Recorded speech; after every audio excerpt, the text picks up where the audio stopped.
What is up, guys? Bachman's Garage back at you again with another video. Today we're going to do something a little different. I've never really stressed a whole lot of safety procedures or anything when it comes to working on stuff, but because of a small, I don't want to say it's a minor injury, but because of a recent injury, I figured now would be a great time to stress exactly how unsafe conditions it can be working on stuff. Right here we have my 1998 Toyota Tacoma SR5 off-road. I've been doing frame repair, rust repair on this for give or take the past couple of months, and more or less have just been getting antsy to drive it again, and I need a truck for winter, so my goal is to get this thing back on the road ASAP. Needless to say, today is Tuesday. On Sunday, I was working on it. I was literally almost done. I was finishing up the shock mount on that side. I don't have it finished, obviously, because I stopped. And I had gotten a fat chunk of either rust or dirt or metal or something in my left eye. And it sent me through the roof. I was pretty miserable for about 3 or 4 hours. Flushed my eye out a bunch of times with clean water. Filled up a glass of water, tried blinking it a bunch of times. I just could not get any relief. I tried some lubricated eye drops, etc., etc. Everywhere was closed other than the emergency room, so I didn't go immediately. That was very stupid. If you get something in your eye, don't be like me.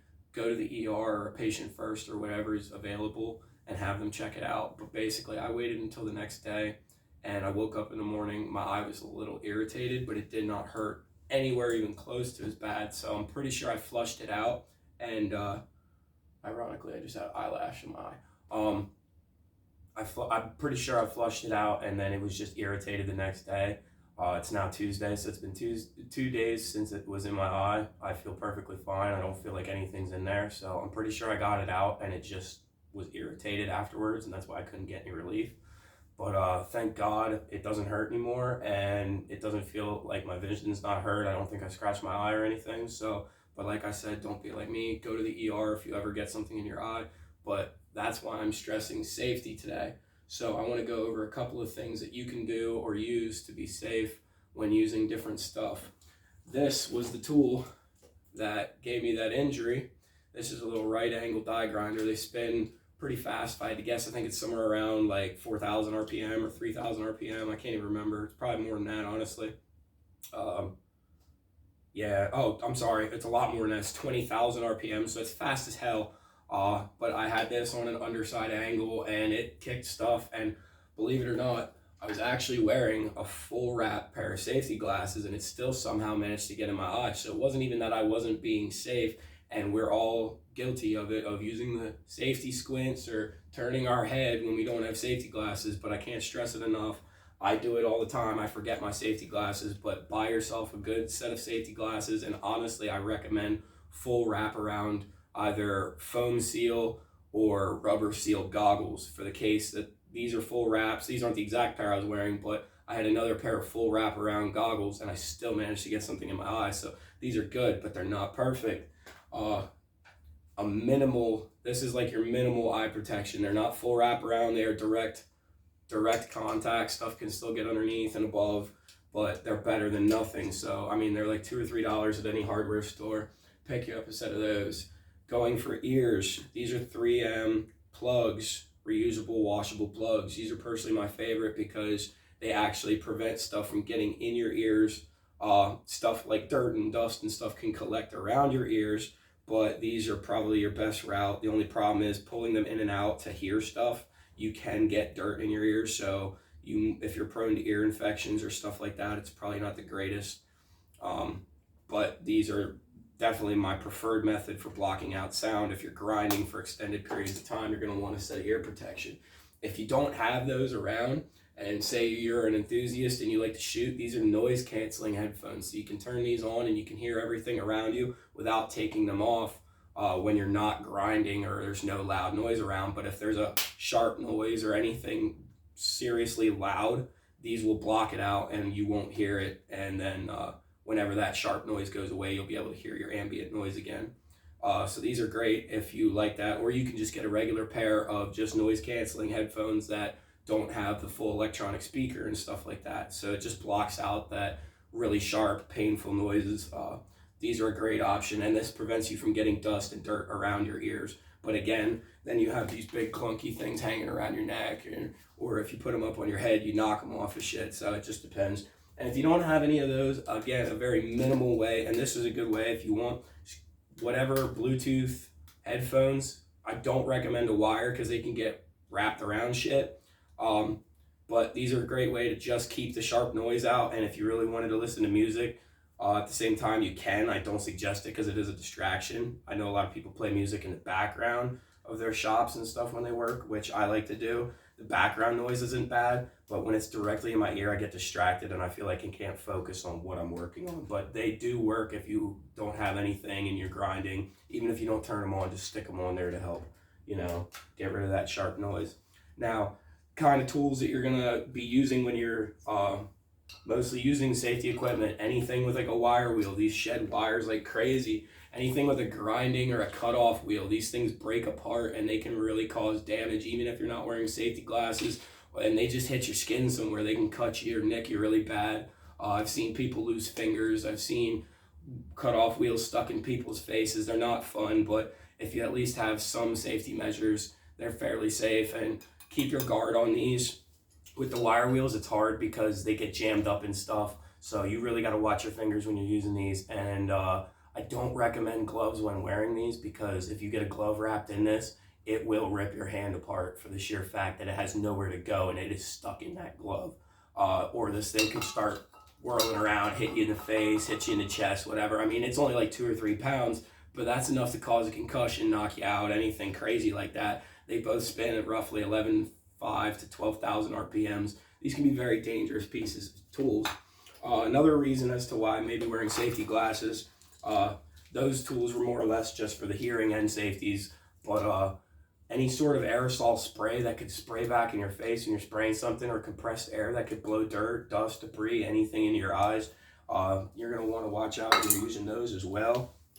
And then, of course, if you do any sort of welding or plasma cutting, depending on what kind of system you have, you're going to need a mask to do any sort of welding so you don't burn your retinas, whether it be auto darkening or just one of them stupid little hand shields. Don't weld without any sort of eye protection, especially when it comes to the actual arc of the welder. That's just stupid. You're going to go through welder's flash, and I've had it a couple of times. Welder's flash is very painful and not fun to deal with. It feels like someone's just dumping sand in your eyes, and it lasts for 3, 4, 5 days, sometimes even more. I know somebody that had welder's flash one time for 2 weeks straight, and he said it was like one of the most miserable times of his life, other than when he had a kidney stone.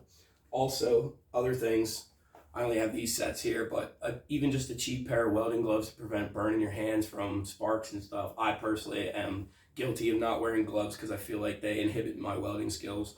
But at the same time, I'm not the greatest welder ever, so I'm not going out for the prettiest looking welds on the planet. But, sometimes depending on what you're doing, gloves are nice, and even gloves for other stuff too. Maybe not the wire wheel, but protect your hands, protect your arms. You can see here just another tip that I learned from school because I went to tech for 4 years. You're going to want to tuck your belt, or if you're wearing a belt or jeans, you're going to want to tuck your shirt in. If you're working around lathes or any kind of machinery like a drill press or anything, you get your shirt wrapped up in there. It could suck you in the machine. It could really hurt you. I've never seen it personally, but I heard stories of people losing their life or limbs because of getting sucked into a lathe or a drill press or a CNC machine, something crazy. Another thing, if you have long sleeves, if you feel like it could be a hazard, roll them up. Here I'm kind of being a little hypocritical, but any sort of jewelry, you don't want to wear rings. They can arc off electrical things. This would probably snap because it's rubber, but any sort of chains, anything metal can arc off of stuff, get your wrists stuck in stuff, pull your arms into things. Necklaces, if you have it and you don't want to take it off, at least tuck it on the inside of your shirt. If that's not good enough, just take it off. It's not worth like literally losing your head over something. Or earrings, if you have earrings that dangle, or any sort of metal earrings for some reason, something touches it. If you're underneath a car or something, electrocute yourself or burn yourself, or it get really hot or something. These are silicone, and I have my ears stretched.